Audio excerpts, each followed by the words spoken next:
এখানে অনেকেই আছেন টেলিভিশনের সামনে বসে চিকেন ফ্রাইয়ের সাথে কফি খেয়ে দেখেছেন কি হচ্ছে না হচ্ছে, আর এখানে অনেকেই আছেন যারা মৃত্যুকে হাতের মুঠোয় নিয়ে রাজপথে ছিল আপনাদেরকে মুক্ত করার জন্যে।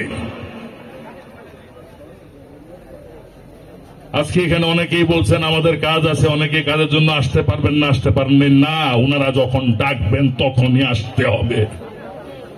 ওনারা আপনাদের জন্য জীবন দিয়েছে, আপনাদের জন্য অঙ্গহানি ঘটেছে। ওনারা যখনই ডাকবেন, যখনই বলবেন, তখনই আপনাদের আসতে হবে। আজকে যদি প্রতি মাসে বঙ্গ মুক্তিযোদ্ধাদের ভাতা দেওয়া হয়, 71-এর বঙ্গ মুক্তিযোদ্ধাদের ভাতা দেওয়া হয়, তাহলে আমার দাবি হচ্ছে তাদের মানবো না আমরা।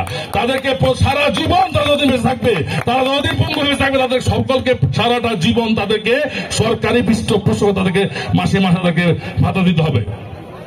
এটা আমার দাবি আপনাদের মাধ্যমে আমার এই সরকারের কাছে, এবং ভবিষ্যতে যে সরকার আসবে, যদি আমার সরকার আসে সেই সরকারের কাছে আমার দাবি, যেহেতু আমরা রাজনৈতিক দল করি।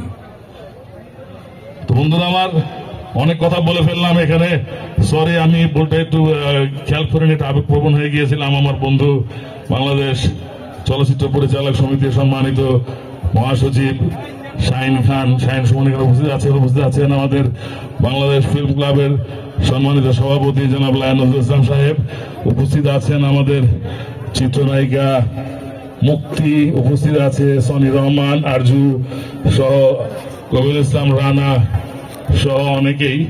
তো সবাইকে ধন্যবাদ এখানে আসার জন্য। আর আমার বক্তব্যে যারা কষ্ট পেয়েছেন তাদের প্রতি আমার কোনোই সহানুভূতি নেওয়ার কাছে আমি মাপ চাবো না, কারণ আমি বক্তব্য দিচ্ছি আপনাদের কষ্ট পাওয়ার জন্য। যদি কেউ কষ্ট পেয়ে থাকেন, আপনারা কষ্ট পাবেন স্বাভাবিক, কারণ আপনারা তো অন্যায় করছেন। আপনাদের প্রতি আমার কোনো সহানুভূতি নাই, কোনো দয়া মায়া নাই, কোনো মাপ চাওয়া হয় না আপনাদের প্রতি আমার।